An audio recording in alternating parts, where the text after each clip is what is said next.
Abandoned by Guy de Maupassant. I really think you must be mad, my dear, to go for a country walk in such weather as this. You have had some very strange notions for the last 2 months.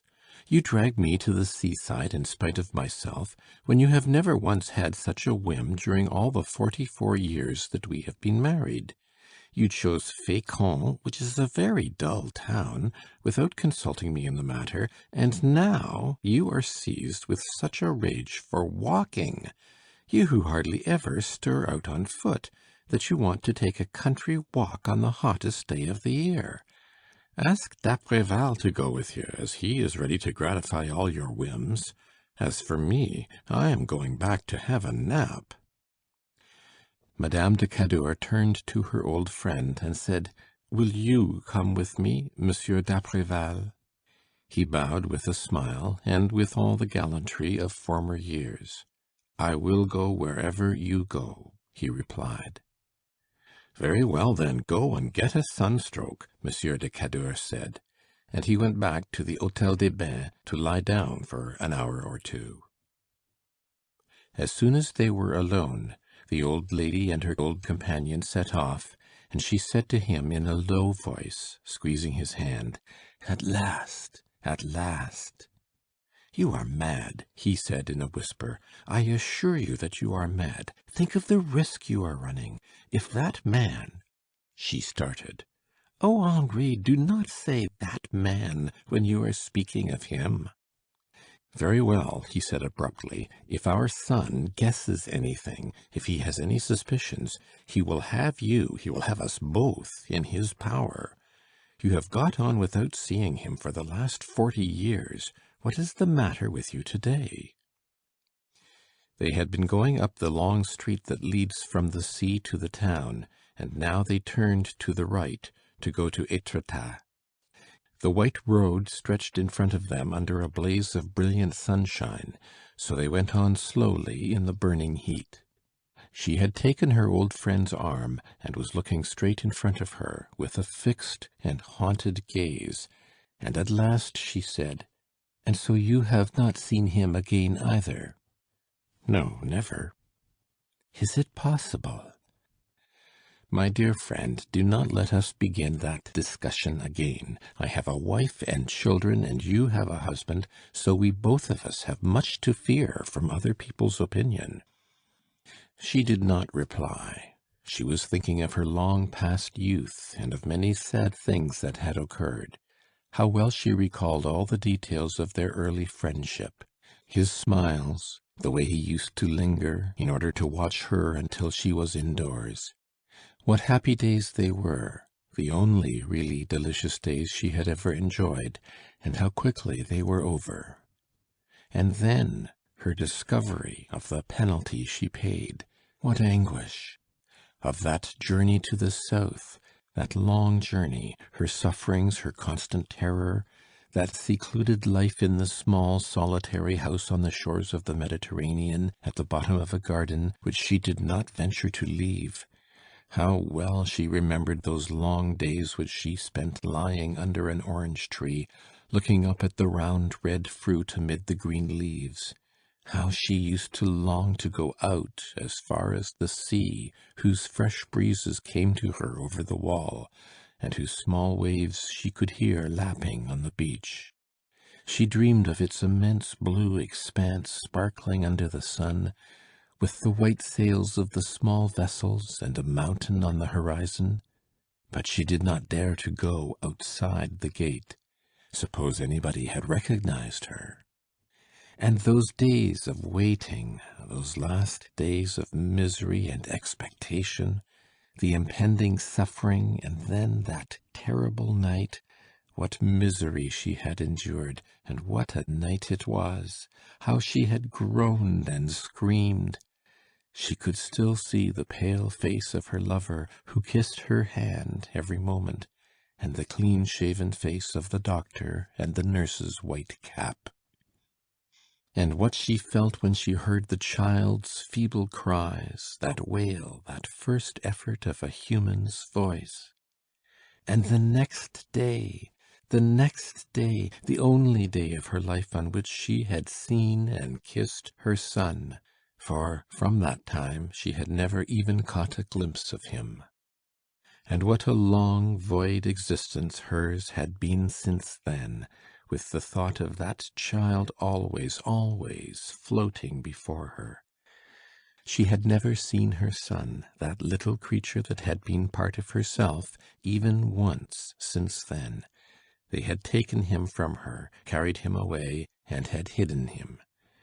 All she knew was that he had been brought up by some peasants in Normandy, that he had become a peasant himself, had married well, and that his father, whose name he did not know, had settled a handsome sum of money on him.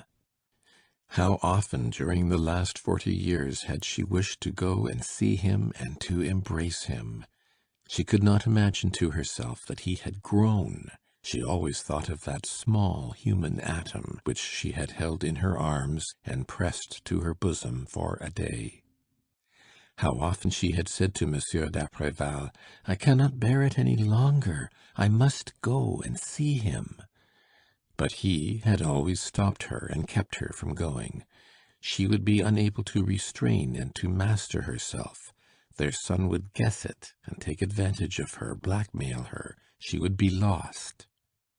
"What is he like?" she said. "I do not know. I have not seen him again either." Is it possible to have a son and not to know him, to be afraid of him and to reject him as if he were a disgrace? It is horrible. They went along the dusty road, overcome by the scorching sun, and continually ascending that interminable hill. "One might take it for a punishment," she continued. "I have never had another child, and I could no longer resist the longing to see him, which has possessed me for 40 years. You men cannot understand that. You must remember that I shall not live much longer. And suppose I should never see him, never have seen him. Is it possible? How could I wait so long? I have thought about him every day since, and what a terrible existence mine has been. I have never awakened, never, do you understand, without my first thoughts being of him, of my child. How is he? Oh, how guilty I feel toward him! Ought one to fear what the world may say in a case like this? I ought to have left everything to go after him, to bring him up and to show my love for him. I should certainly have been much happier, but I did not dare. I was a coward. How I have suffered! Oh, how those poor abandoned children must hate their mothers!" She stopped suddenly, for she was choked by her sobs. The whole valley was deserted and silent in the dazzling light and the overwhelming heat, and only the grasshoppers uttered their shrill, continuous chirp among the sparse yellow grass on both sides of the road. "Sit down a little," he said. She allowed herself to be led to the side of the ditch, and sank down with her face in her hands. Her white hair, which hung in curls on both sides of her face, had become tangled. She wept, overcome by profound grief, while he stood facing her, uneasy and not knowing what to say, and he merely murmured, "Come, take courage." She got up. "I will," she said, and wiping her eyes, she began to walk again with the uncertain step of an elderly woman. A little farther on, the road passed beneath a clump of trees which hid a few houses, and they could distinguish the vibrating and regular blows of a blacksmith's hammer on the anvil. And presently they saw a wagon standing on the right side of the road in front of a low cottage, and 2 men shoeing a horse under a shed. Monsieur d'Apreval went up to them. "Where is Pierre Benedict's farm?" he asked. "Take the road to the left, close to the inn, and then go straight on. It is the 3rd house past Poret's. There is a small spruce fir close to the gate. You cannot make a mistake." They turned to the left. She was walking very slowly now. Her legs threatened to give way, and her heart was beating so violently that she felt as if she should suffocate. while at every step she murmured, as if in prayer, "Oh, heaven, heaven!" Monsieur d'Apreval, who was also nervous and rather pale, said to her, somewhat gruffly, "If you cannot manage to control your feelings, you will betray yourself at once. Do try and restrain yourself." "How can I?" she replied. "My child! When I think that I am going to see my child!" They were going along one of those narrow country lanes between farmyards that are concealed beneath a double row of beech trees at either side of the ditches, and suddenly they found themselves in front of a gate beside which there was a young spruce fir. "This is it," he said. She stopped suddenly and looked about her. The courtyard, which was planted with apple trees, was large and extended as far as the small thatched dwelling house. On the opposite side were the stable, the barn, the cow house, and the poultry house, while the gig, the wagon, and the manure cart were under a slated outhouse. 4 calves were grazing under the shade of the trees, and black hens were wandering all about the enclosure. All was perfectly still. The house door was open, but nobody was to be seen, and so they went in, when immediately a large black dog came out of a barrel that was standing under a pear tree, and began to bark furiously. There were 4 beehives on boards against the wall of the house. Monsieur d'Apreval stood outside and called out, "Is anybody at home?" Then a child appeared, a little girl of about 10, dressed in a chemise and a linen petticoat, with dirty bare legs and a timid and cunning look. She remained standing in the doorway, as if to prevent anyone going in. "What do you want?" she asked. "Is your father in?" "No." "Where is he?" "I don't know." "And your mother?" "Gone after the cows." "Will she be back soon?" "I don't know." Then suddenly the lady, as if she feared that her companion might force her to return, said quickly, "I shall not go without having seen him." "We will wait for him, my dear friend." As they turned away, they saw a peasant woman coming toward the house, carrying 2 tin pails, which appeared to be heavy, and which glistened brightly in the sunlight. She limped with her right leg, and in her brown knitted jacket, that was faded by the sun and washed out by the rain, she looked like a poor, wretched, dirty servant. "Here is mamma," the child said. When she got close to the house, she looked at the strangers angrily and suspiciously, and then she went in as if she had not seen them. She looked old and had a hard, yellow, wrinkled face, one of those wooden faces that country people so often have. Monsieur d'Apreval called her back. "I beg your pardon, madam, but we came in to know whether you could sell us 2 glasses of milk." She was grumbling when she reappeared in the door, after putting down her pails. "I don't sell milk," she replied. "We are very thirsty," he said, "and madame is very tired. Can we not get something to drink?" The peasant woman gave them an uneasy and cunning glance, and then she made up her mind. "As you are here, I will give you some," she said, going into the house, and almost immediately the child came out and brought 2 chairs, which she placed under an apple tree, and then the mother in turn brought out 2 bowls of foaming milk, which she gave to the visitors. She did not return to the house, however, but remained standing near them, as if to watch them, and to find out for what purpose they had come there. "You have come from Fécamp?" she said. "Yes," Monsieur d'Apreval replied. "We are staying at Fécamp for the summer." And then, after a short silence, he continued, "Have you any fowls you could sell us every week?" The woman hesitated for a moment, and then replied, "Yes, I think I have. I suppose you want young ones?" "Yes, of course." "What do you pay for them in the market?" D'Apreval, who had not the least idea, turned to his companion.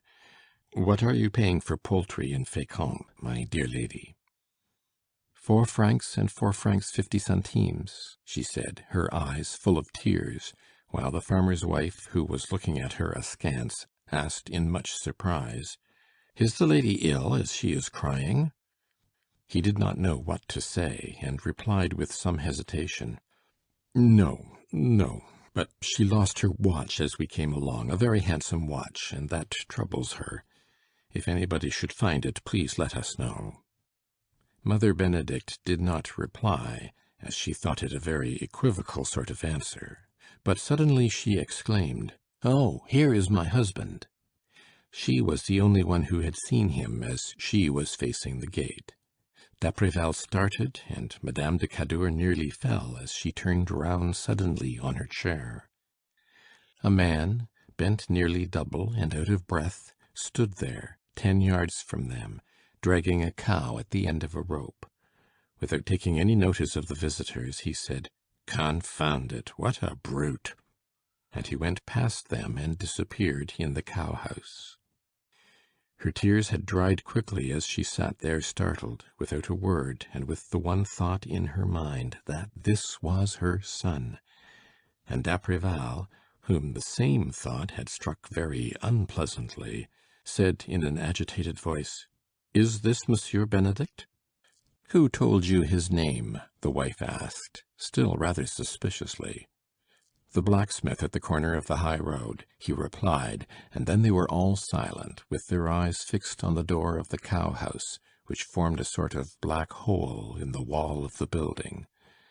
Nothing could be seen inside, but they heard a vague noise, movements and footsteps, and the sound of hoofs, which were deadened by the straw on the floor, and soon the man reappeared in the door, wiping his forehead, and came toward the house with long, slow strides. He passed the strangers without seeming to notice them, and said to his wife, "Go and draw me a jug of cider. I'm very thirsty." Then he went back into the house, while his wife went into the cellar and left the two Parisians alone. Let us go, Henri," Madame de Cadour said, nearly distracted with grief, and so d'Apreval took her by the arm, helped her to rise, and sustaining her with all his strength, for he felt that she was nearly fainting, he led her out, after throwing 5 francs on one of the chairs. As soon as they were outside the gate, she began to sob, and said, shaking with grief, "Oh, oh, is that what you have made of him?" He was very pale, and replied coldly, "I did what I could. His farm is worth 80,000 francs, and that is more than most of the sons of the middle classes have." They returned slowly, without speaking a word. She was still crying. The tears ran down her cheeks continually for a time, but by degrees they stopped, and they went back to Fécamp, where they found Monsieur de Cadour waiting dinner for them. As soon as he saw them, he began to laugh, and exclaimed, "So my wife has had a sunstroke, and I am very glad of it. I really think she has lost her head for some time past." Neither of them replied, and when the husband asked them, rubbing his hands, "Well, I hope that at least you have had a pleasant walk," Monsieur d'Apreval replied, "A delightful walk, I assure you. Perfectly delightful." End of Abandoned by Guy de Maupassant.